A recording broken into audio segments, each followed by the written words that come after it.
Good morning, everybody. You know, let's do a good news story today from the New York Times. Justice Department executes man for 1994 kidnapping and murder. Dateline, Washington. The Justice Department executed Orlando Cordia Hall on late Thursday for his role in the 1994 kidnapping and killing of a 16-year-old girl after the Supreme Court cleared the way earlier in the night. Accurate so far. Now, I've gone through a multitude of news sources, and all I could find was the Supreme Court cleared the way.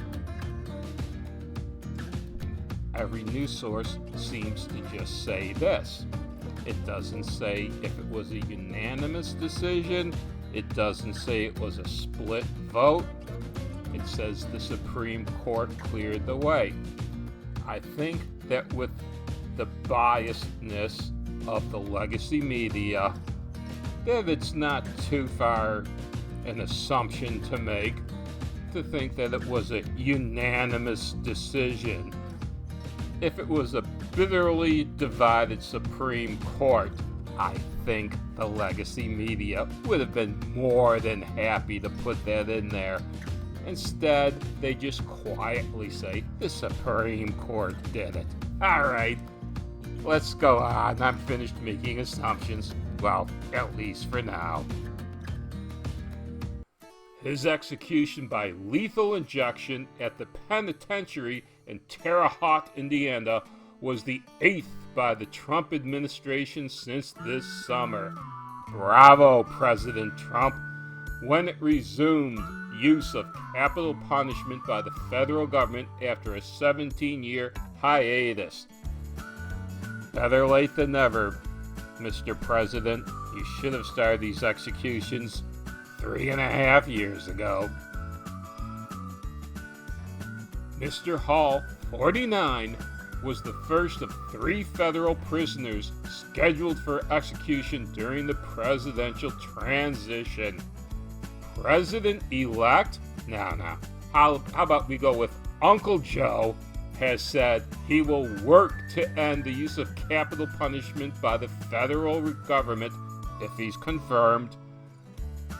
He will reverse President Trump's support for it. Why would he want to reverse this decision? We're going to find out exactly what this animal did later on. In his last words, Mr. Hall thanked his supporters and assured them that he was all right, according to a report from a journalist in attendance. Take care of yourselves, he said. Tell my kids I love them. Yeah. Pretentious bastard. The Bureau of Prisons confirmed in a statement that Mr. Hall was pronounced dead at 11:47 p.m. Well, this newspaper does go on to list exactly what he did to deserve that little poke in the arm he got. But let's go to another newspaper, because although this story was specific, it wasn't quite specific enough. So to get a better line on exactly what this animal did to deserve room temperature, let's go to another source. The Sun. Sentenced to death. When was Orlando Hall executed for Lisa Renee's kidnapping and rape? Much more honest. A man who beat, raped, and buried a teenage girl alive in revenge for a botched drug deal has been executed after 26 years behind bars. You see that first sentence? Instead of all that bullshit the New York Times went with. You remember the New York Times headline? Justice Department executes man for 1994 kidnapping and murder. Isn't that headline and first sentence a lot more informative about why that animal in that picture right there was executed? Let's go on to see exactly what he did.